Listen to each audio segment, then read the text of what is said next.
You're listening to the Nourished Child Podcast, episode number 95. Have you ever thought about what it takes for our children to be truly successful as adults? A world they live in where ideas and innovation will be showcased in a digital medium. While some of our kids are very comfortable using digital technology, its presence will only grow and anchor us all globally in our businesses and in our personal connections. It's pretty mind-boggling. What's even more mind-boggling is to think that the skills required for success in the digital age will be developed early, very early. Today on the show, I have Dr. Jana, a pediatrician and author of the book entitled The Toddler Brain.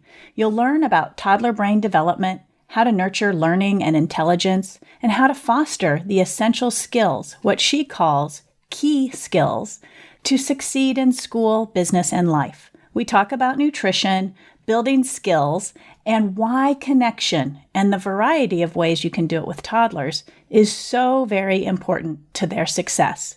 You can find the show notes and all the links we talk about over at jillcastle.com/095. And now you know it's time to cue the music. Welcome to the Nourished Child Podcast, a show about childhood nutrition, feeding kids, and dealing with the ups and downs of growing a healthy child. Here's your host, registered dietitian and childhood nutrition expert, Jill Castle. Hey everyone, welcome to The Nourished Child. It's a podcast about child nutrition, feeding kids, and dealing with the ups and downs of raising them. I'm Jill Castle, a registered dietitian, and I specialize in pediatric nutrition. And what I want to say is, happy fall, y'all, which I love saying because it takes me back to my years of living in Nashville. We had a lovely time living there as a family, and it's where the Jill Castle nutrition business was born, so it has a special place in my heart. Before we dive into today's topic, I want to answer a mailbag question, give you a heads up on an upcoming workshop I'm hosting, and then we'll dig into the show. So let's dig into the mailbag. Dear Jill, I just discovered how to listen to podcasts, and I was so excited. I listened to number 3 and loved it, so I kept scrolling through them and would pick and choose based on the topic. I stumbled across number 90, and I was blown away with the awesome information. Just for your reference, number 90 was the Ignore It show with Dr. Catherine Perlman. She goes on to say, I have listened to it 3 times now, so I can really make sure I catch all the information. I had my husband listen to it also this past Monday. I have told both of my sister-in-laws about you and anyone else I know with children. Thank you very much. They have also passed on your information so others can listen. Anyhow, my husband even used, quote, asked and answered the same day he listened to episode number 90.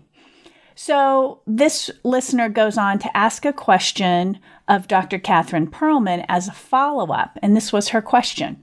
We are trying to, quote unquote, ignore it when the behavior warrants, but what do we do when we say we would like them to set the table or another chore that isn't on the chore list that day, and they just say no? It's not really a whining behavior, it's just no. So for this listener, I contacted Dr. Perlman, and she recorded an answer for us, and this is what she had to say.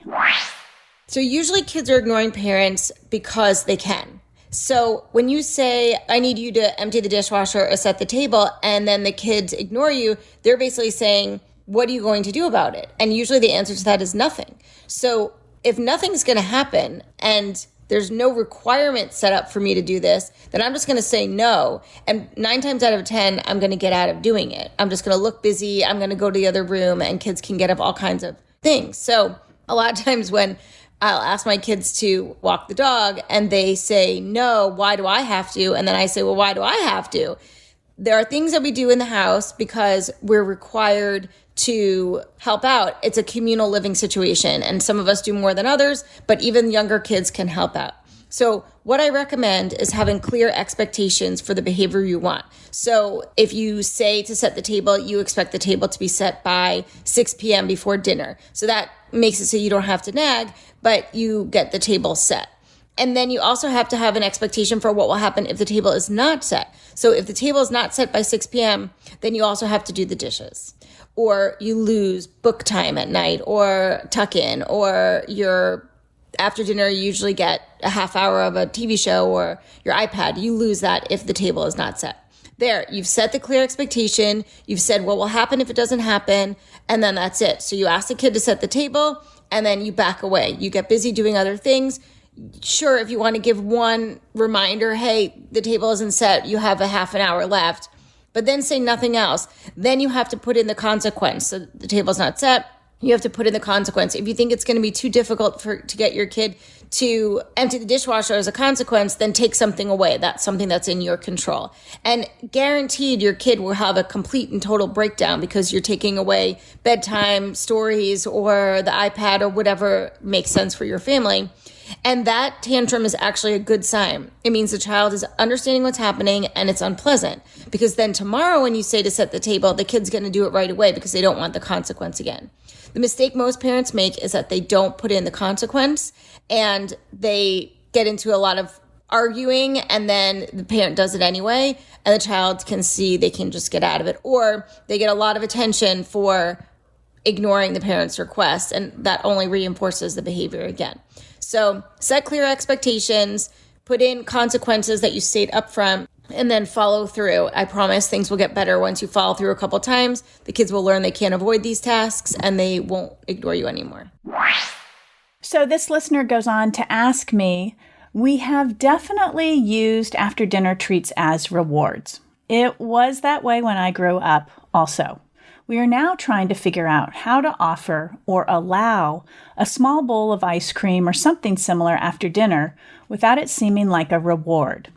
We are also wondering what would warrant something sweet. If they don't eat, then we obviously wouldn't give them a treat, right? Would we base it on eating 3 or 4 food groups at the meal? I really love not having it be a reward, but I'm not sure how to approach it now that we have instilled that if they eat well, they get a treat. Then she says, by the way, I was part of the Clean Plate Club when I was growing up, and I have swung so far opposite of that because meals were miserable for me as a kid. I have found that our family meals today are not any happier by my approach, as I have become a short order cook for kids who are afraid to try new foods. I love listening to your advice, and it has already made an impact on all of us. Thank you so much, Jill. That's from Kathy. So I want to go ahead and address Kathy's questions about dessert. So Kathy, and this goes for everybody who's listening, the dessert thing can be such a tricky thing. So I'm not going to dig deep into it, but I'm going to give you some things to think about. So Kathy, if you base dessert on whether your kids have a good dinner or not, or whether they eat 3 components or 4 components of the meal, they may still perceive dessert as a reward. And why is that? It's because they have to perform in order to get that dessert. So I want you to think about a couple of things. Number 1, do you want or need to offer dessert every night? Some families only offer it a couple times a week, and when they do, there are no strings attached, meaning that it doesn't matter how well or how poorly the child eats, dessert is just part of that meal. It's really helpful if you decide to do this approach to make the days very well known by your children. Like they know that Wednesday night's a dessert night, or they know on the weekends dessert's part of the meal. And make them understand what the desserts are, or let them have some agency in choosing what that dessert might be. So it might be ice cream, it might be a brownie. Give them 2 reasonable choices. They feel like they have a say in the matter. One way that you can offer it to sort of de-emphasize it being a reward is to put it on the table with the meal. So it really takes away the power of the dessert and makes it more aligned and on par with the rest of the foods that are offered at the mealtime.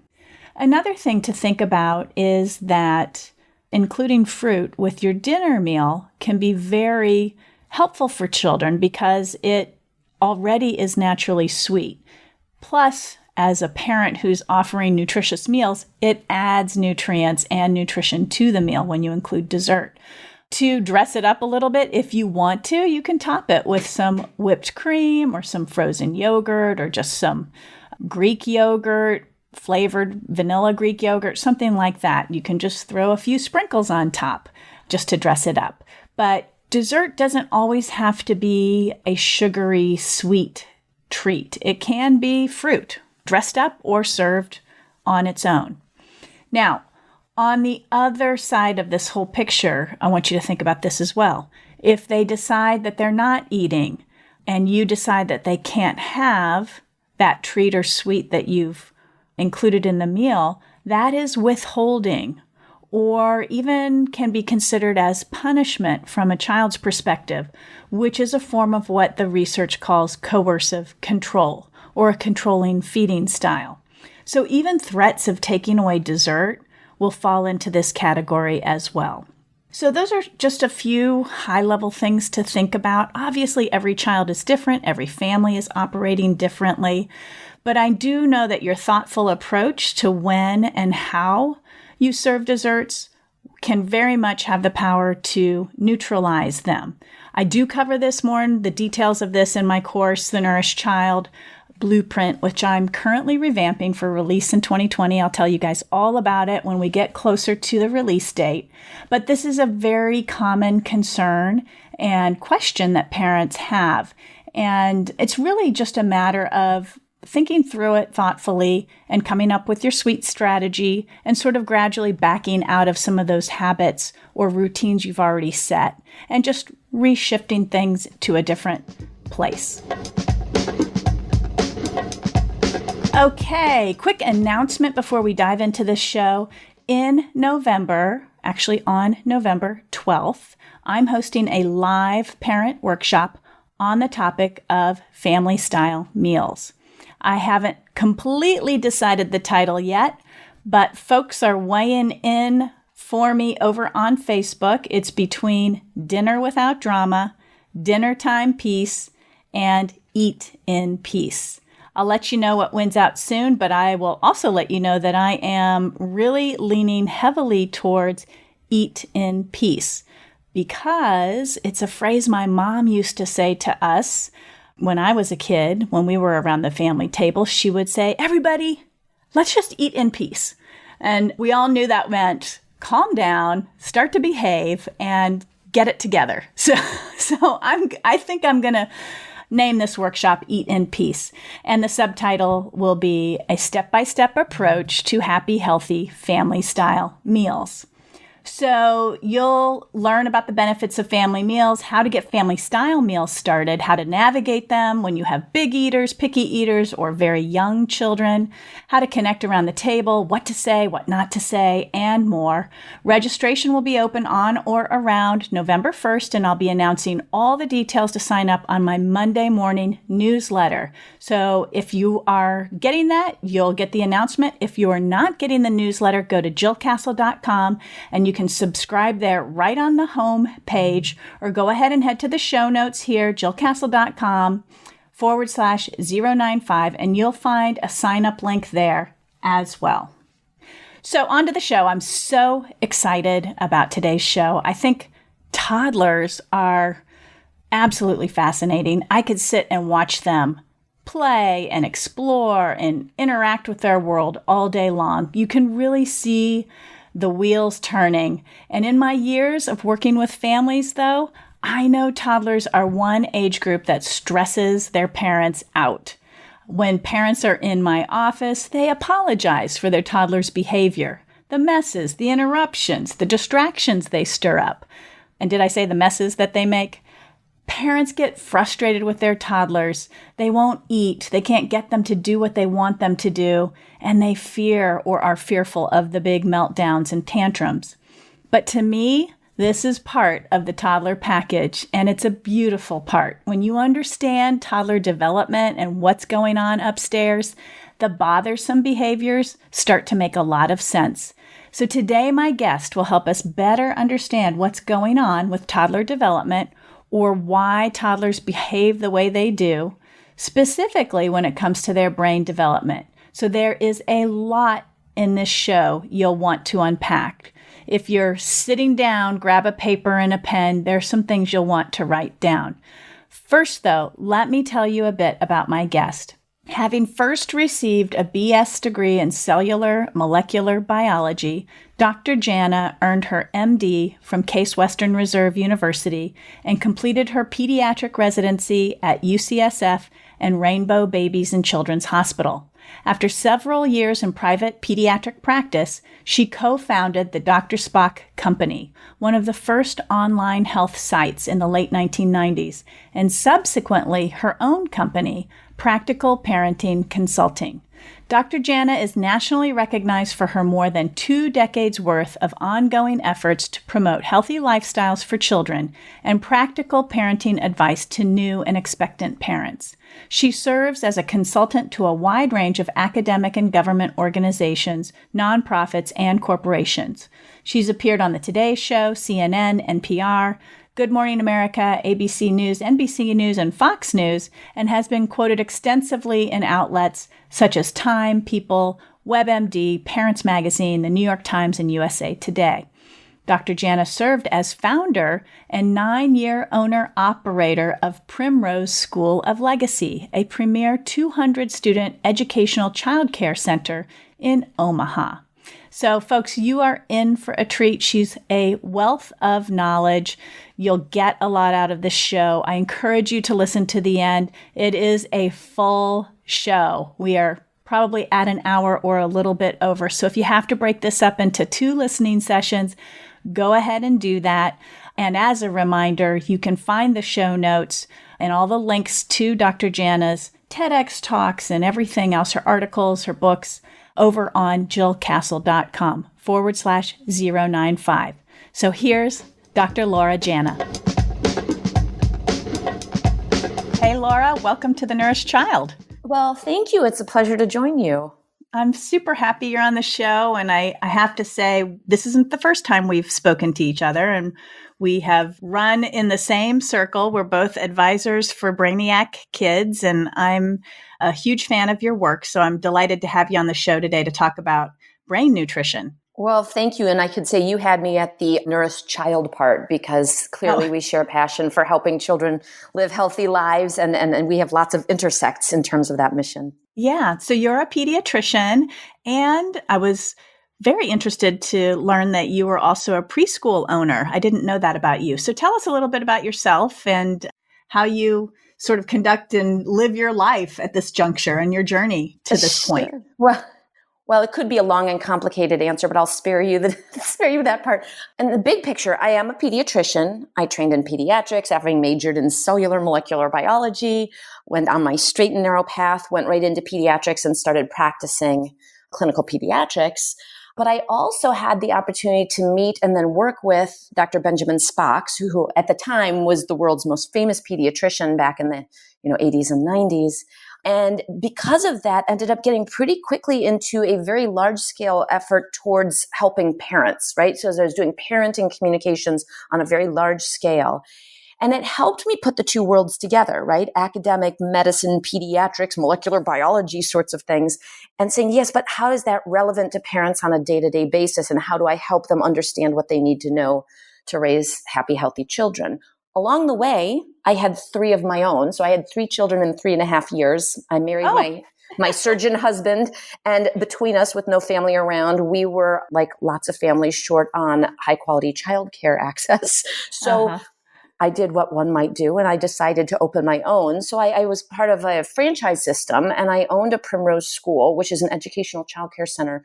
But and it was for almost 10 years, I had 45 employees and 200 kids. And so it ranged from 6 weeks to 5 years, but also up to age 12 with before and after school programs. So what do you do to raise happy, healthy children? And I don't care who's raising them. So it's when the parents have them, help parents. When it's in childcare context, help childcare, but focus on those core things that we know all children need.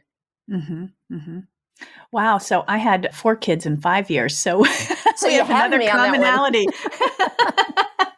My husband likes to say, we finally figured out what was causing this issue. Yeah, right. My husband and I had no excuse because we're both doctors, right? But we used to get asked, Yes. do you have pets? And my husband would say, what do we need pets for? We already have 3 children. We're chasing them around, trying to potty train them and things. So Yeah, it's a very intensive time. I like to often say that, my kids taught me everything I know about nutrition and feeding. I mean, I had the background, obviously, the formal training, but boy, there's nothing like, raising a pack of kids day in and day out, teach you a lot about feeding. Yeah, you're touching on something that I feel really strongly about because, I started out, like I said, coming from a hardcore academic, medical, sort of, biologic sciences sort of realm. And the problem that I realized very quickly is you can know all of that you want, but if you don't know how to apply it in the real world and with children who may not quite agree with your strategy for healthy nutrition, then you've got a problem. So in fact, I've actually written, as you know, about, I came from the angle of food fights, right?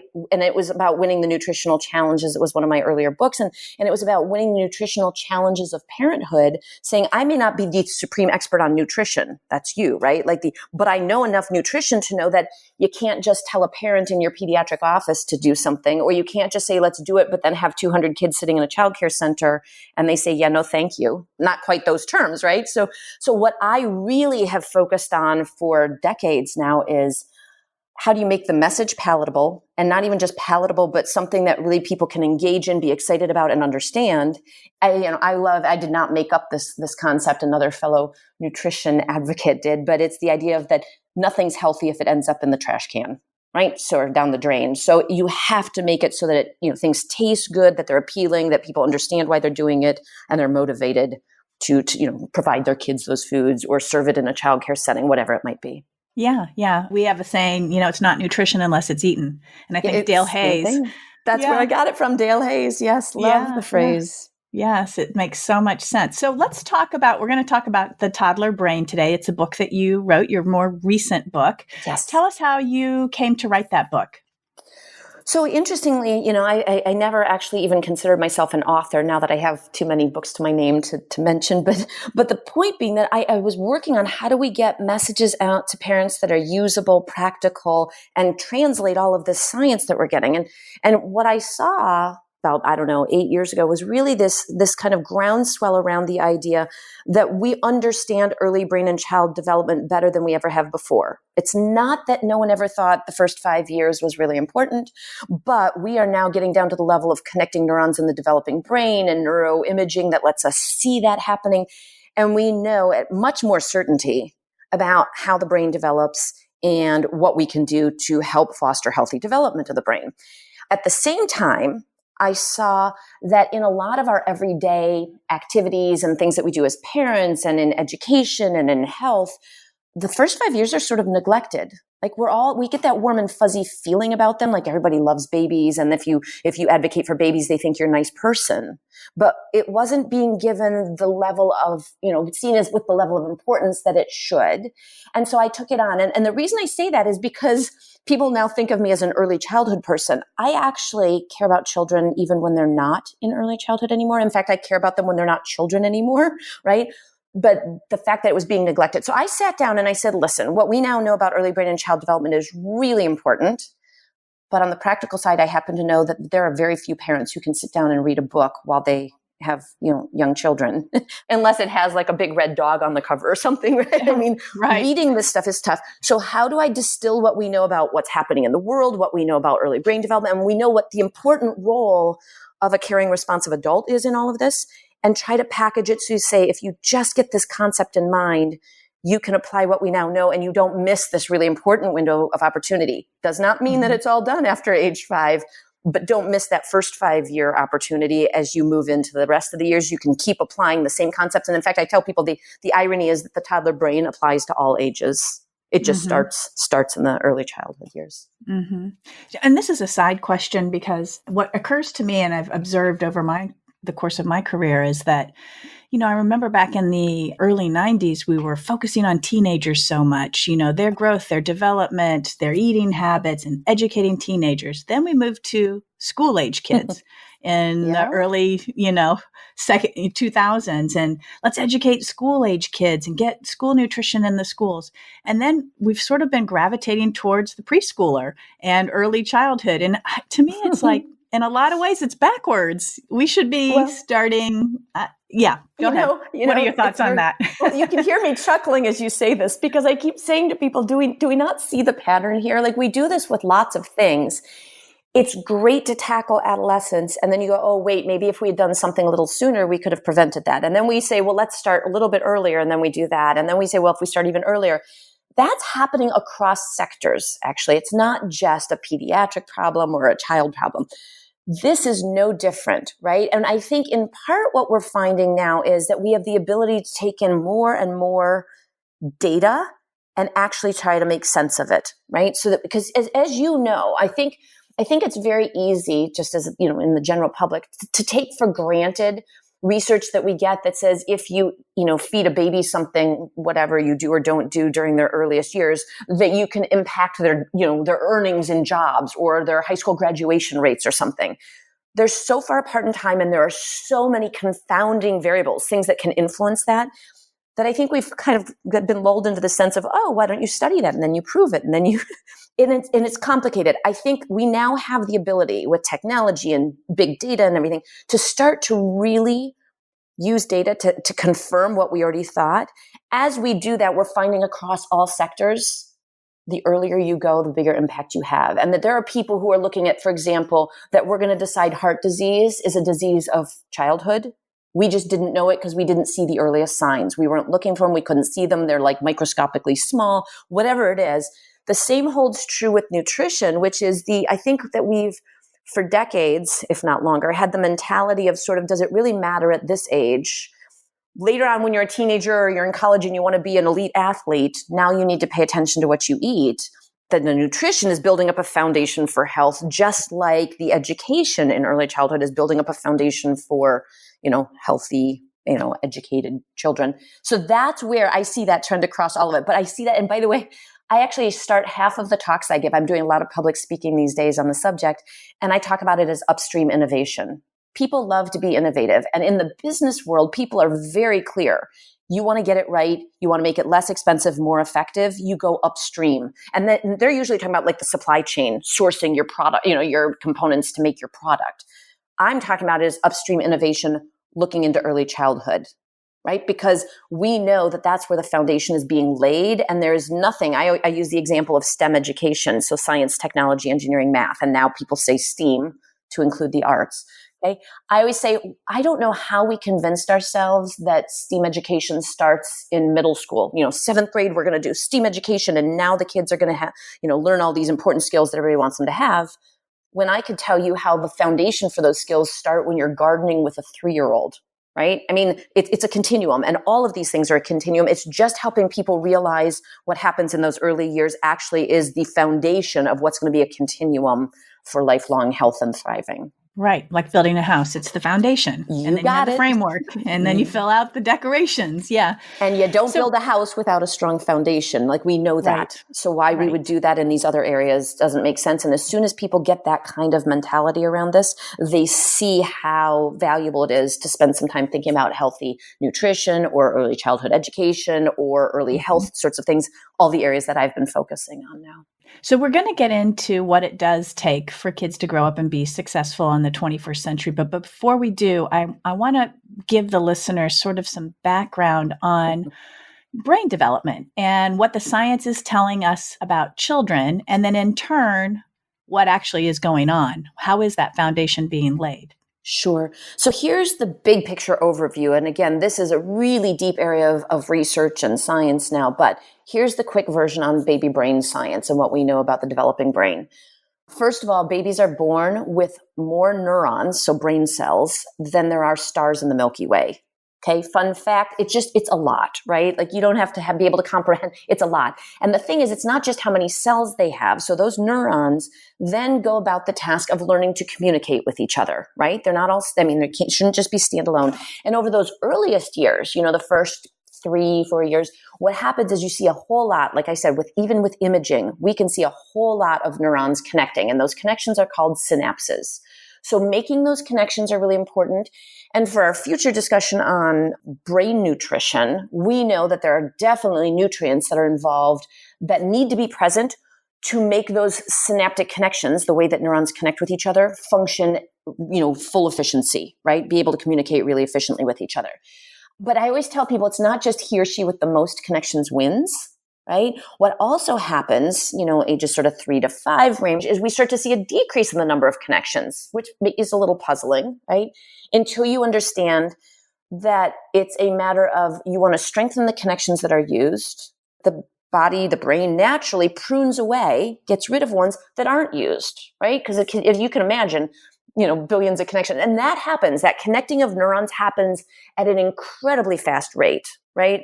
So you've got, per second rates that are mind blowing.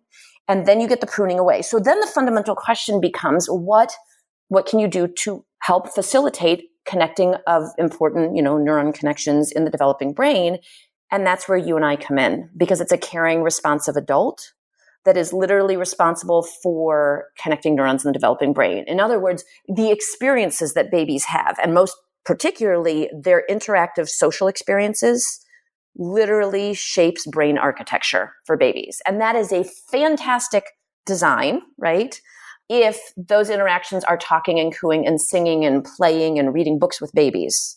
The challenge, and this is an area I've focused on, is that it's not such a great design for those children who are being born into poverty, adversity of any kind. And that can include, by the way, not just, an abusive parent or a neglectful parent, but it can include things like food insecurity, a lack of housing, all those other issues. That environment is, for better or for worse, influencing brain development in those early years. And as we talked about, that serves as a foundation in the same way that there's a foundation for a house.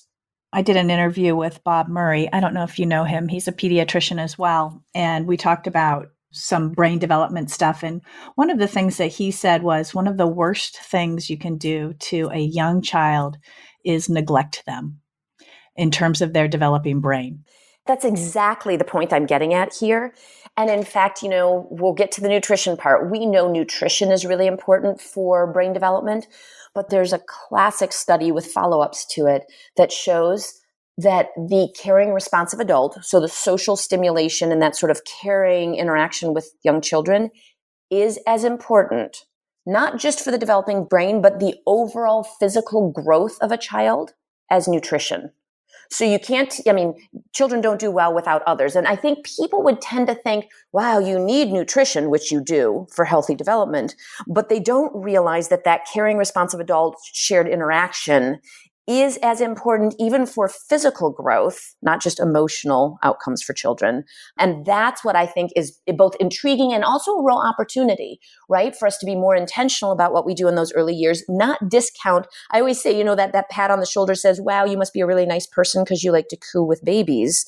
And I always say, well, that does make me a nice person. Like, thank you for that. But there's way more to it than that.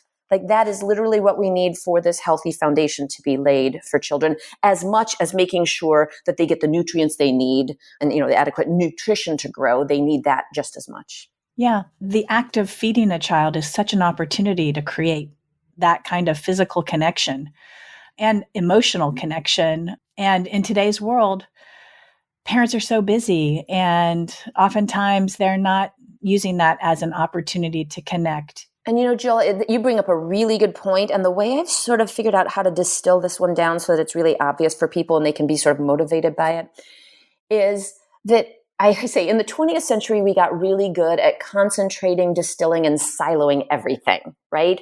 You didn't have to eat fish. You could just take a tablet for it. And you didn't have to, we could get down to the level of every base pair in the human genome. We could distill everything down to its really basic core. And then we realized context matters. I picture the parent who's distracted on a cell phone while they're feeding a baby. Now, that baby is getting the nutrients they need, assuming that they're being fed appropriately and what we know to be good nutrition, but they're not getting what they need, or it's a very significant missed opportunity when the context is gone. That eye-to-eye contact, and this is whether you're breastfeeding or bottle feeding, by the way, that eye-to-eye, holding the baby closely, that interactional piece is really important and very valuable for healthy development purposes. And that's where, just because you can balance a phone and an iPad on your lap on your one hand and have a baby sitting next to you, hold it, and you're barely holding the bottle but not looking at them, you may be able to physically accomplish that task, but you're not accomplishing what you could if that was a warm shared experience. So I have focused, since nutrition was not my formal area of training. I certainly got a good bit of it just as a general pediatrician. But what I was really focusing in on with food fights and with the work that I do is the actual experience of making sure that you help children grow up with healthy eating habits. And that involves every bit of the core nutrient part, but it's also the interactional piece, the behavior and development and warm interactions, and not making the dinner table a battleground, right? Because that is just as important as what you put on the table to serve children. That's so true. And I've, focused my own work on that. And even if you can't get the nutrition right, or you have factors that are not allowing you to get, the most ideal, and I put air quotes around that, nutrition for your young child, you certainly can focus on the feeding part or the developmental part. There's a lot of other things that we can do around nutrition and food and feeding that nurtures children quite well. And you probably saw this. This was actually a couple decades ago, I think, when the study came out that showed that it was more important what the mealtime environment was in terms of warm environment versus contentious than what you actually served in terms of children growing up accepting of new foods and being willing to try it and having healthier diets as they get older. And I always told people when I was giving this talk, I'd say, now I am not saying that it's okay for you all to serve Twinkies for dinner and be happy about it. Right? As long as everybody's happy about it, you're fine. Right. That is not what I'm saying. But what I am saying is, how do you keep that sort of what we know is cultural and the enjoyment of food, and that it tastes good and that you're trying things, as opposed to you're checking off the list of how many bites of each thing they ate. So help you, your child's going to eat that broccoli if it's the last thing you do, because that does not serve anybody well either. So that's the enjoyment of it, liking it. And yes, keeping the environment good, just don't default to now we don't have to worry about the nutrition piece. We can just be happy about it and everybody's good. Let's talk about the nutrition piece, because I think that parents will be interested, and even professionals that listen to the show will be interested in understanding better what nutrients are critical for those developing, those baby brains and even older children, because they're developing, right, all throughout childhood. Oh, absolutely. And I'm glad you said that as well, because even on the brain development, like connecting of neurons side, what a lot of people hear when I talk about the importance of the first 5 years is all hope is lost after that. And in fact, it is not. It is a continuum. My focus has been because that has been such a window of opportunity that has been traditionally overlooked, right? Discounted. Why does it really matter? The same holds true where a lot of attention and focus has been placed on, it's almost ironic that we did it opposite of what we talked about earlier, where you start with the adolescence and then you move into middle school and then elementary school and you just work your way down, backwards. Starting with the awareness of how important it is, like breastfeeding, how good breast milk is for babies, and then determining what those core ingredients, and this was, 80s, 90s, as I was training, it became so clear that nobody even marketed formula without saying that breast milk is best, right? Because it had core nutrients in it that were so well suited for a baby's brain development, omega fatty acids and those sorts of things, right? And then saying, oh, and by the way, but we want to make sure babies get enough iron. So we knew iron was important. And oh, by the way, before you even have your baby, we know that folate is really important for the development of the nervous system. Right. So we already had this kind of idea, and as we're getting more evidence base around it. So we've really actually done a good job. We did it in reverse. We focused on those earliest days, months, even, first year of baby nutrition.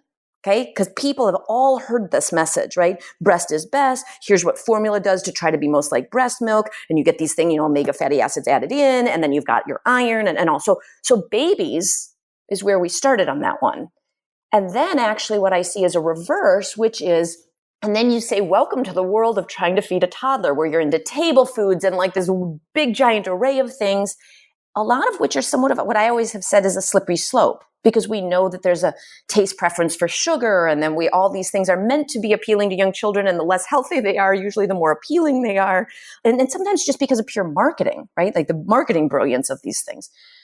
That's where I say, start with the core of what we know. And we've got all sorts of great reinforcing information. I also like what you just said when you said even professionals, are going to be interested in what these nutrients are, because I will tell you, I had to go back and look, and I continually have to go back and look and say, what's new in terms of specific nutrients? And wait a minute, this new one comes up like choline, which doesn't even hit the mainstream pediatric world immediately, right? Because trying to get academic research and things like that out into the real world, it takes time even for pediatricians who are following the literature. You say, okay, there's that. Now, how do I fit that into the messaging, and what is choline and where does it go? So just so parents understand, I don't presume to have all those answers either, but I am committed to finding out what those things are, finding out practical ways for parents both to understand why they're important and then how to get them out there. And that applies across all ages. But in this case, I think what's going to be recognizable for people is the forgotten ages, or that gap isn't the early childhood piece. It actually comes a little bit later, right, than what we're used to, where you start to go, oh, now you've got kids who are playing, 3-year-old soccer at the YMCA, and they're going to birthday parties and eating cupcakes every day. And you're struggling with that sort of, nutrition kind of components, or children become a little more independent in their thinking. So maybe they don't like what you've served them, right? So that it's not quite the same as when you just get out your baby food and give it to them. That's where I think there's a real opportunity here to discuss the nutrients. And again, I've mentioned some of them, but certainly helping parents understand them. And again, they don't have, I don't even have to know all the mechanisms. I can look at things like choline and say, oh, I see all sorts of words like phosphatidylcholine and stuff that I remember from my molecular biology days. It's, I have to kind of reach way back there in my brain sometimes. Yeah. But the point being, you don't have to know all the mechanisms. It's there if you want to see how these things work.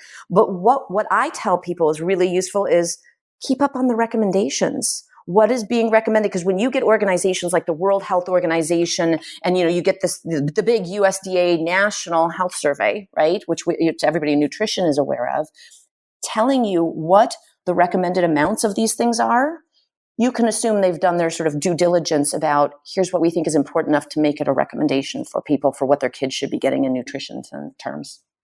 We have a lot of recommendations about eating fish, and that's awesome. Mm-hmm. Great. Mm-hmm. And we also know that a lot of parents aren't able to meet that gap or meet those recommendations. A lot of children don't get exposed to fish until later. And I was dumbfounded by the fact that, first of all, they were only specific when the caution came out, don't eat too much fish, right? That was only for pregnant women. I think that even got lost. I would stand next to a 50-year-old man at the grocery store at the fish counter, and he'd say, well, we already had fish once this week, so we shouldn't have any more. And I'm like, last I checked, you are never getting pregnant. Right? So they hear the message, fish is bad. And we've kind of gotten into this sort of black and white, good and bad, very decisive. And so I was afraid, wait, people don't understand. So I started digging deeper into that fish messaging. And I was stunned at the idea that the recommendation was actually how much fish pregnant women should be eating, and they weren't getting enough. And then there was that added cautionary note about just avoid these couple kinds of fish and don't eat them more than twice a week or whatever, it's the details. Right. And I went, people have it backwards because people like to err on the side of caution. Pregnant women were eating no fish. Right? Yeah. And so I remember I wrote something on that one. That was one of my earliest kind of go much deeper into the brain nutrition, saying the dangers of pregnant women not eating fish. And everyone was like, what? Yeah. Because that's what the recommendation was, that they should eat fish. Exactly. And I remember, when I was in my childbearing years, we lived in Boston. So we had plenty of fish and we ate fish, a lot of fish. And I remember when those recommendations came out and I was like, ooh, did I eat too much? Because I was eating everything, tuna, salmon, shrimp, everything. I love fish. And our kids were raised on fish because it was so accessible and not expensive back then. But, in addition to fish, when we talk about obviously fish and omega-3 fatty acids, and we talk about choline, eggs come to mind, it's pretty clear that, food-based nutrients that kids will eat, that's the caveat here, is Oh, yeah. that kids will eat, it's pretty easy to see that there's a gap between what we know is beneficial for building that brain foundation and what actually consumers and children, their families are putting on the table every night. So how do we rectify or close that gap? Sure. And, this is where Brainiac actually caught my attention. And again, it's a little hard to catch my attention these days. I follow along. I see which nutrients are being recommended. I see them on product packaging. But what I also try to sort through is what is a marketing message, right? Which is a tough one when you're looking at companies. What struck me about Brainiac's approach was, what I see a lot of is a company that creates a product and then tries to compel people to see the need for it. What I see in terms of the sort of what I consider much more intentional sort of brain nutrition is saying, let's first start by saying, where is the need? So the gap you just referred to is obvious. And again, this is where what gets my attention is not marketing messages, but when we see in like the What We Eat in America, the NHANES, the USDA's big survey of what we eat in America, or the World Health Organization coming out with adequate daily amounts that are recommended for something like omega-3s, and that we find that kids are getting only 20% of what's recommended. And at the same time, something like choline, which I don't think has quite gotten to the public consciousness, I'm not even sure it's gotten across general in terms of how do we integrate this into our daily thinking. Choline is only 2/3 of what's recommended is ending up in kids' diets. That's where I jump over to my practical side and I say, oh, well, what would it take? I have to go refresh my memory, right? Let's see what foods contain choline. And, that's an easy thing to Google, right? You can Google choline and see which foods are, contain it. But when I see things like 2 cups of broccoli is the amount of a serving of choline, and you're like, okay, yeah, good luck with that one. Sometimes I can get kids to like broccoli, but it takes time. Or, omega-3s, looking at the ALA listing and seeing a cup of Brussels sprouts, right? And you're like, okay, that one caught my attention because I hated Brussels sprouts growing up. Didn't even matter if I dumped A1 sauce all over it, because A1 sauce was my favorite. Dumped sauce all over it, whatever. You know what I'd do? I'd put it in my mouth. I'd talk for a while. I'd ask to be excused to go to the bathroom. It was in my cheek, like my parents couldn't tell. And then I'd go put it in the toilet and flush it, right? I could not stand Brussels. In fact, I've only started eating them again in the last 5 years because I thought I should try them again. I practice what I preach. That is where we get to the practical side.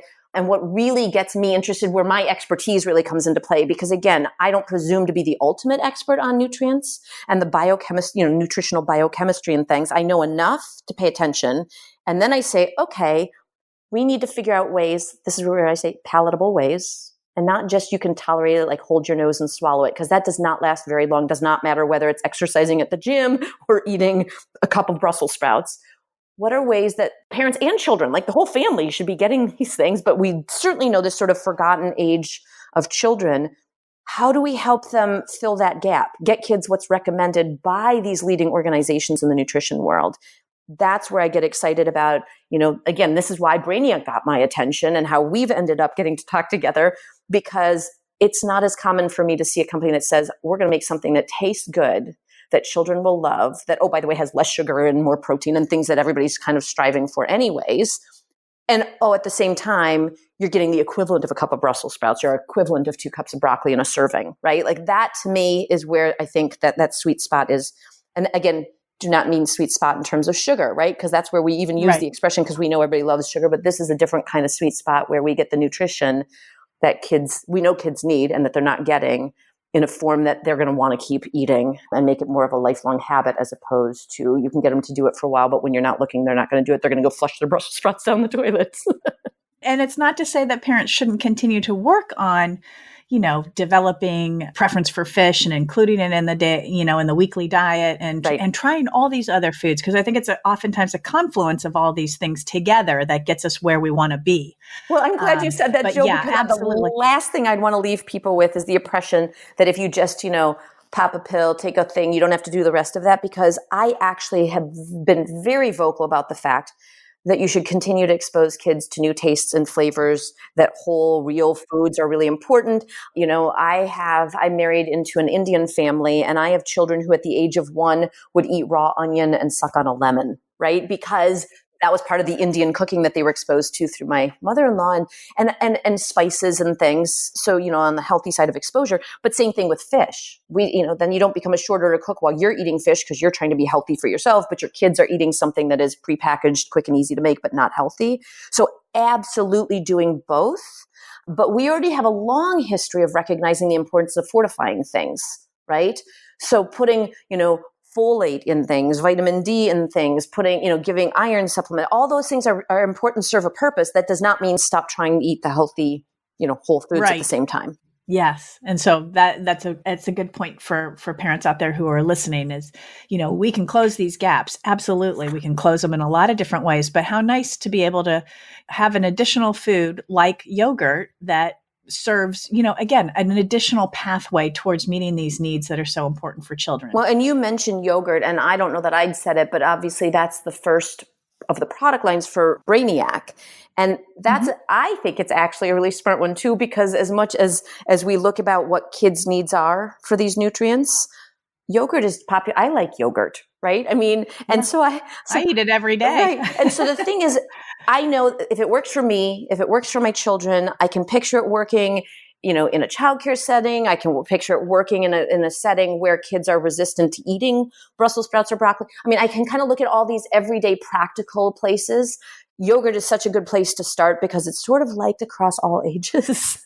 So you're not asking people to start getting in the habit of eating something that they've never eaten before and that they don't like or that their kids don't like. That's where the yogurt appeal is a big one. But probably better than I do, but the concern with yogurt is the way a lot of people have taken the strategy is we make it sweeter and kids like it more, which is true because all of us are wired to like sweet better than everything else, right? So the point is to find a way to actually reduce sugar and add in these sort of brain nutrients and all, and still have kids like it better, right? Is really the win there. That's where the yogurt part comes in for me. And that gets us back to the intentional part. If your goal is to start with what is needed, and then how do we figure out a way to get it to children and families in a way that they don't lose the enjoyment of eating things and enjoying it, but that they're going to keep doing it. That's right. Where I think we're at. Today's episode is brought to you by Brainiac Kids. Brainiac Kids supercharges growing minds with foods they love to eat. Their whole milk yogurts and applesauces are the only snacks that include essential brain-fueling nutrients that every kid needs in their diet, but isn't getting enough of. Each kid-approved serving has the Brain Pack, a one-of-a-kind blend of omega-3s and choline to help kids get more of the brain fuel they need to reach their full potential. Another small parenting win, Brainiac Kids whole milk yogurt and applesauce has less sugar than other kids' brands. Visit brainiackids.com to learn more. And when you think about what you would like parents to know about, food-based brain nutrition or, brain nutrition in that older age group, what is the message or the highlights that you would like them to know about their child at school, in that 4 to 10-year-old age range? Sure. Well, it's interesting. I think parents could probably take the same approach as me, right? Like you don't need to have a degree in cellular molecular biology. You don't need to take it to the depths that I try to take it to when I really get into a subject. But what I start with is keeping an eye on what's coming out and recognizing that even though I'm busy, even though it's challenging, I mean, look, you fed 4, I fed 3 through these years of, sports practices in school and homework and jobs and travel and all those things that you're juggling, right? I think it's kind of tough day to day to really convince yourself that these big, broad things like sleep and nutrition have a significant impact. And I think, unfortunately, where it becomes most obvious is when we go to the extremes, right? So we hear these studies of somebody who's in some radio contest somewhere who doesn't sleep for 3 days, and it does really bad things for your cognition, right? Your brain functioning doesn't go so well when you deprive yourself of sleep. The same is true, like I referenced before, when a child is deprived of nutrition or caring interactions. When they're deprived of those things, they don't do well. They don't thrive. What I want parents to take away from this is we may not be able to tell yet how every bite of something or a serving of yogurt or whatever impacts life outcomes, right? That is not happening anytime soon. But what we do know is that these core principles around nutrition, around brain development, around early education, we know that they impact brain development. And there is no reason to think it's not a continuum. So even though we can look to the extremes, especially when we're trying to kind of parse this out from a research standpoint, it's really important for parents to take sleep and nutrition and these sort of broader things as seriously as they would a very specific medical treatment, right? Because that seems to, people can wrap their heads around it more. And then the other thing is, back to my basic principles of helping feed and raise children, which is your goal in all of this is not to be able to just enforce your child getting what they need, but help them develop the healthy habits and the healthy attitudes towards food and healthy nutrition. Because what you really want, and I can say this having just had all 3 of my kids in college as of last year, that when they go off on their own, when your kids are off on their own, your goal is that you get them to the finish line when they keep doing these things for themselves and that they don't need you there as the enforcer. And so keeping that in mind, knowing that that little extra time you spend, you don't have, like I said, you don't have to go review the molecular biology or the nutritional biochemistry of choline, but look for what the recommendations are, recognize, and you can scroll through the list of what has choline in it and say, well, our family doesn't eat enough of those things. So we're probably in that category, where the people who aren't getting enough, and then help your kids figure out practical ways to get it. Engage them in it, because then they learn the thought process of, yes, you can have your chocolate chip cookie for dinner every time. That's like my favorite expression. I am not telling you can never have a chocolate chip cookie for dinner if you so choose, but doing it every night is not a good idea. What are those healthy habits that they can then, apply when you're not in the picture, when you're not sitting hovered over them, telling them what they have to eat? That's my big picture strategy on all of this. Yeah, I call that that's the long-term goal, having them be able to be independent on their own and continuing to eat well and self-regulate around all those different avenues in life, sleep, activity, education, all that good stuff. Absolutely. I want to shift a little bit and go back to your book, The Toddler Brain, because you not only do you cover, brain nutrition and all that stuff, but you really take an interesting perspective on how kids, or what it would take for children, today's children, to grow up to be successful in the 21st century. And you get into a lot of different things, but one of the things that you get into is, I know in the book you say key, but it's spelled QI. Yes. What is key? And actually, before we even go into that, what is it going to take for kids to be able to grow up and be successful in the 21st century? Sure. So let me just give you the big picture of how I ended up talking about this in the first and writing about it. What I realized, I was spending a lot of time, like, as you can tell, a lot of times on pediatrics, parenting, early education, brain development, all of these areas. So kind of deep dive. And at the same time, my philosophy is, how do we help children grow up to be, thriving, successful, contributing members of society, right? So there's a big picture. I was also spending my time, and I still do, going to things like the TED conference, looking at innovation, working on some health technology innovation projects, things like that. And what I kept hearing, and again, I owned a childcare center with 45 employees, so I was also hearing a lot of the discussions about challenges with today's generation entering the workforce, where they don't have the skills they need. And my strategy has always been, start with what people care about and what they want to know. Don't just impose what I want them to know, right?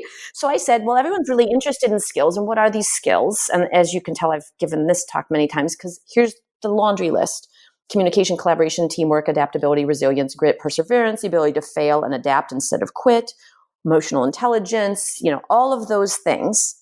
Everyone just nods at me and says, yes, absolutely, that's what we need. And I figured we need a little bit more of an explanation of why are those skills being so focused on these days? Why are they of such utmost importance? Is this just a pendulum? Yesterday it was reading, writing, arithmetic. Today it's all these social, emotional, soft, non-cognitive skills. My argument was and is, it's not a pendulum. In an information age where people are overwhelmed with information, just having the right answer isn't so important anymore. It's knowing how to filter through the information, ask the right questions, and process it. So the end result, just having the right answer, doesn't get you nearly as far. So that's where you get, and to find these things and to work on complex challenges that the world's facing, as we are much more globalized and crossing boundaries, whether it's, infectious diseases or a plane ride away, whether it's you can't solve the problem of the internet and whatever may arise there by yourself in some small town somewhere, right? It's a global thing. That requires us to have all those skills. And I then had the light bulb moment of saying, which all have their foundational development in the first 5 years. We just don't use common language to describe them. And I started comparing research that was being written in things like, that were put out by the National Association for the Education of Young Children and sort of the preschool literature and the pediatric literature with Harvard Business Review and all the workforce innovation entrepreneurial literature. And it's word for word the same. We're all talking about the same thing, but different languages, right? Like completely foreign to each other, unbeknownst to the other group. And so I thought, well, what if we have common language? What if we figure out what we would call these skills? Because calling them soft skills makes them seem just much less important than hard skills. It's that people don't value soft skills. Non-cognitive is wrong because I just described the brain science to you. So we know that all of this stuff going on in the baby brain is very brain-based cognitive. And then you say, okay, anytime you want to convince somebody something's important, it is a general rule. You should not call it other. And I set out in search of a word, and the word I came up with was key. And now you say you're not sure, and that I was intentional. First of all, I liked it pronounced key, even though it's spelled QI, because it sounds like KEY. And if I say there are 7 key principles or 7 key skills, you still think you know what I'm talking about. When I tell you that the word's origin, it's sometimes also pronounced chi, as in CHI, chi. Everybody goes, oh, right, chi. They associate it with Asian culture and this sort of Zen-like, whatever. What I can tell you about the word ki or chi is that in concept, it has been used for centuries and across cultures and continents, all meaning some form of positive life force. And in fact, the way it got brought to my attention, somebody mentioned the word. I didn't know what he was talking about. And he said, like may the force be with you from Star Wars. And as somebody who works really hard to get people's attention, to focus their attention on things that are going to be really important for their children to be healthy, I thought anytime you can bring Star Wars into the conversation, that is excellent. So that's where the word key came from. And then what I did was I said, let's take all these skills. People really want to talk about skills because it plays into the whole jobs and workforce and innovation and everybody loves that stuff, right? And they're stressed about this future generation not having the skills they need. And then I said, let's just work backwards. Again, I'm the get to a root cause or look upstream. And this gets us back to we're not looking early enough, right? And I showed what they looked like, those skills in their foundational stages and how we can help cultivate them during those first 5 years based on what we're finding in the brain science and caring, responsive adults, connecting neurons in the developing brain. And now you see how, again, it's that same sort of, now that we know what we know, we just need to connect the dots and we need to be intentional about saying if we want, and again, this is brain success, right? Jobs, workforce, earnings. You can take that trajectory and the brain science leads us right back to what we do in the earliest years. The goal being, don't overlook that window of opportunity. You go through the 7 different key skills in the book. What would you say if you were to just dive into one of them and give parents sort of a teaser as to what you're talking about? Sure. Which key skill would you go into? I mean, it's a little hard to pick just one. What I can do is give you the really quick versions because there's times when people want me to, I speak to a lot of global business leaders, helping them understand why they should be paying attention to early childhood because I like a challenge, right? So I talk to global business leaders who want this done in bullet points very quickly. Let's take the we skills, for example, right? So the 7 skills, I'm going to say them. It's meant to sound a little Dr. Seuss-like. Me, we, why, will, wiggle, wobble, and what if. Okay? So first skill is me skills. That's self-awareness, self-control, impulse control. Next one. So we're going to talk about we skills. What I tell people is I say, okay, we as in the people skills, the ability to play nice with others. And everyone can understand that with that explanation alone. And then I say, okay, things like communication, collaboration, teamwork, which hit the World Economic Forum's list of skills most important for succeeding in today's world. And I say, let me translate for you. Put your listening ears on, use your words, learn to play nice with others and in the same sandbox. That's preschool. That is what kids are learning in preschool. And then, and again, that's sort of people can picture it, they can relate to it. Then you say, okay, so there's the developmental milestones. And then you start to get down to the basic sort of brain science of this. And you know how kids develop those abilities and those skills? Interactions with a caring, responsive adult that help them do perspective taking and recognizing. And how do you do that? Reading books, all those things. So that is where I distill it. You see, I take that from the one end of the extreme all the way back to the other. I tried to use skill names that weren't too cute, because you're not going to get a Fortune 100 CEO saying the names, or I've done congressional briefings on the subject or presented at the World Bank. They're not going to listen to me if it's too cutesy.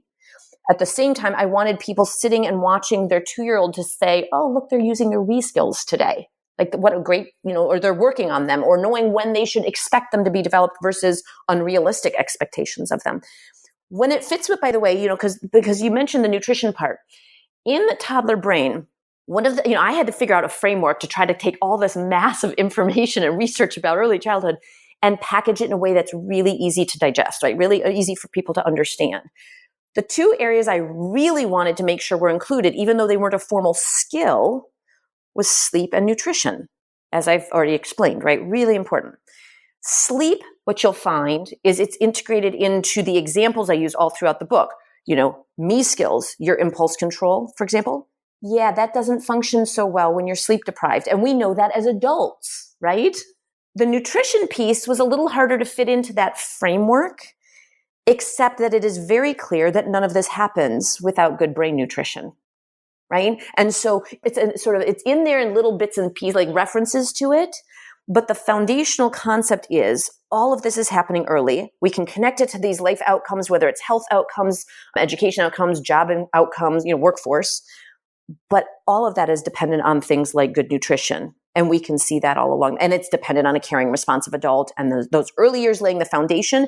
But we know, just like we know from early childhood, you can get a child who's, high poverty, facing lots of adversity into a high quality early childhood program. If they stop after that and go into an elementary school that does not provide them what they need, that does not follow any of these things, those benefits drop. They're not, you can't just say, okay, I got them through those early years and now there you go. Why is it not working? So that gets us back to this continuum. And on the nutrition side, that drop off is really concerning in terms of our awareness and understanding of how important nutrition continues to be in those elementary years. Right? Yeah. And especially when you think about, WIC is 0 to 5 and other early intervention type of programs that address nutrition, oftentimes they end around school. Sure. The other place that we did this, where we focused on the early childhood appropriately, like the earliest years, and then we sort of waited until then we started going, well, wait, but we're not doing it long enough, as opposed to the reverse, is car seats. When we first, and I did highly trained in car seats. I've done a lot at the national level on, injury prevention as well. And car seats are my thing. And when we introduced car seats, it was infants, right? And we got people using them. The number of parents who went from the, 60s to the 70s to the 80s, and then the numbers went way up as we did a good job getting parents to understand. And then it was up to age 2, and then it was up to age 4, and then it was up to age, and now you see what happens, the push towards getting booster seat legislation and helping people understand why kids need to be in booster seats, right? And what those recommendations, that is analogous to the nutrition story, if you ask me, which is we got it right in the earliest years on the nutrition side and on the car seat side. And now we cannot let that drop off, because a kid who you keep well secured in a car seat till the age of 2 is at huge risk at the age of 3 or 4 or 8 if they're not properly restrained, if you don't continue that effort. That's such a great analogy. Well, I hope, and I'm very optimistic that we will continue to really emphasize, through all the different messaging programs, articles, podcasts like this, your TEDx talk. And I want to make sure that gets included in the show notes so people can go and watch your TEDx talk, which is based on your book, correct? Yes, I've given 2. I always say if you search my name, so Laura, Jana, and TEDx, you'll have 2 talks pop up. One of them I gave in Omaha 5 years ago. That is 5 connections that will change children's lives. The one that I gave last year in northern India that pops up, so that's TEDx Chandigarh, was specifically designed in a short period of time. As you know, TED Talks are short, to explain what are the key skills, why do they matter, and why are we talking about them in relation to early childhood. And so that one, between those 2 talks, and when you say you're sort of optimistic about this, the fact that those 2 talks combined have gotten close to 500,000 views with no promotion. Right? They never hit the TED main page. They were not on the TED main stage. And I'm hearing from people around the world interested in key skills, thinking it resonates across all these different sectors, and that people are hugely interested in the importance of early childhood and the fact that this is a continuum, that this applies not just to early childhood. They can see that it applies to, K-12 education, it applies to higher education, it applies to what we do. And quite honestly, what we do for our own nutrition is important, even though we're not children anymore. So that's where I think to me, it's very heartening that people are getting that message. Even though the TED Talk time constraints were put on me, it seems that the message is getting out there. Those time constraints are wicked, aren't they? I always say I just have to talk faster. No, I spoke slowly in the TED Talks. I was told that people were very impressed with my slowing myself down for that one. Yes. That's probably one of the hardest things that I've done in terms of speaking. I do a lot of speaking too, but that was probably one of the harder ones. Well, what people tell me is that they can sense my enthusiasm when I'm speaking. And I think it's because when I get enthused, I talk faster. And if you could see me, my hands are moving, but that's because I try not to talk about things I'm not enthused about. And so then the conscious effort is in trying to slow myself down, realizing that this is new to a lot of people and it's a lot of information on the one hand, but it's really not. So trying to get them to just listen, absorb some, hear the details, but absorb the overall message and then just be motivated by it, right? Nutrition's important in the elementary years too, or, early brain science is really compelling. We should make sure we pay attention to that in the first 5 years. Those are the take-home messages. You can dig into the details as much as you want, but I just give them so that people know I'm not just making this stuff up. Right? That there's so much out there that I'm very compelled to share it with parents so that they see it and they can act on it so that they can, succeed in their efforts to help their kids be happy, healthy, successful adults. Yeah. Well, I love your work. I want to play a little devil's advocate before we wrap up here. And that is, there is definitely going to be a parent out there listening to this show who is going to feel so deflated because they are living with a very picky eater and there's no way they can get, these brain nutrients into their child. And they're going to feel like a failure, that all is lost and that they've been doing it wrong the whole time.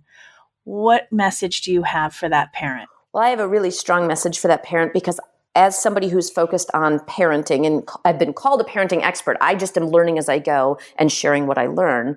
My absolute goal is to get guilt, this feeling of failure out of the conversation. Although, by the way, I will tell you that one of the 7 key skills I called wobble skills, which is the ability to fail and adapt, right? So it's intelligent risk-taking, it's ability to fail and learn from your mistakes. We all do that.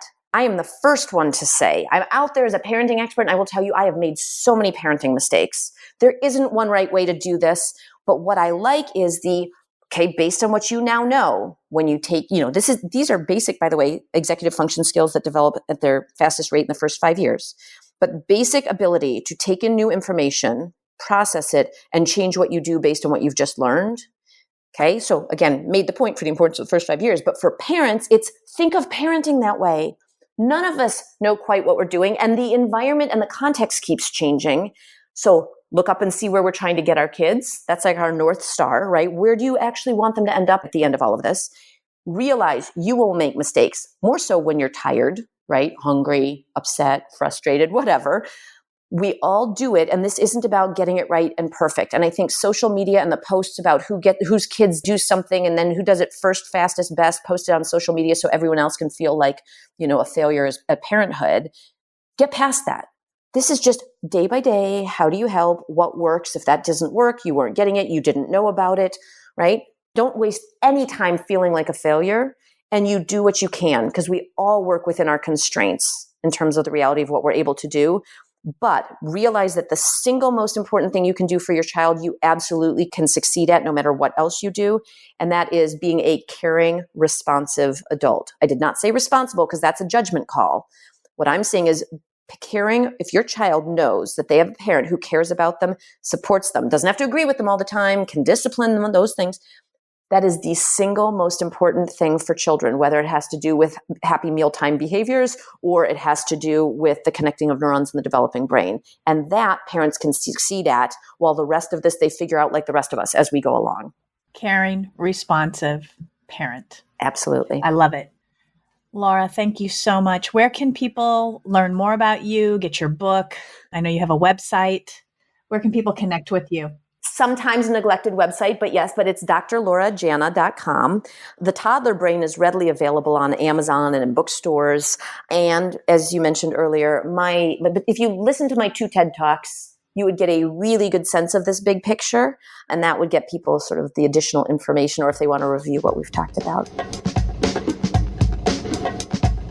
Okay, folks, well, there you have it. I could literally keep talking with Dr. Jana. If you haven't watched her TEDx Talks, I've included the links in the show notes so you can. Just go to jillcastle.com/095 and you'll find those TEDx Talk links there, as well as her book, The Toddler Brain, which is available on Amazon. I hope you'll check all of that out. If you're not subscribed to The Nourished Child, head over to iTunes or any Android app and hit the subscribe button. That way you'll get my new shows every time they release. And while you're there, why don't you take a moment to rate or review the show? When you do so, it really helps other parents find The Nourished Child. Thanks to all of you who have already taken the time to subscribe, rate, and review the show. I learned last week that The Nourished Child is ranked number 36 among nutrition podcasts. Woohoo! We're doing a little happy dance over here. I can tell you it was an exciting day when I learned that. Up next on The Nourished Child, it's going to be a surprise because I haven't decided what we're showing in 2 weeks. So stay tuned. It will be good. I promise. And last, a big thank you to Brainiac Kids for sponsoring this show. Friends, thanks for joining me today. It warms my heart to know that somehow this little podcast is helping you and your family. Be sure to give your toddler and even your big kids a loving squeeze today. Bye for now. Thanks for listening to the Nourished Child podcast, where the #1 goal is to help you grow a nourished child inside and out.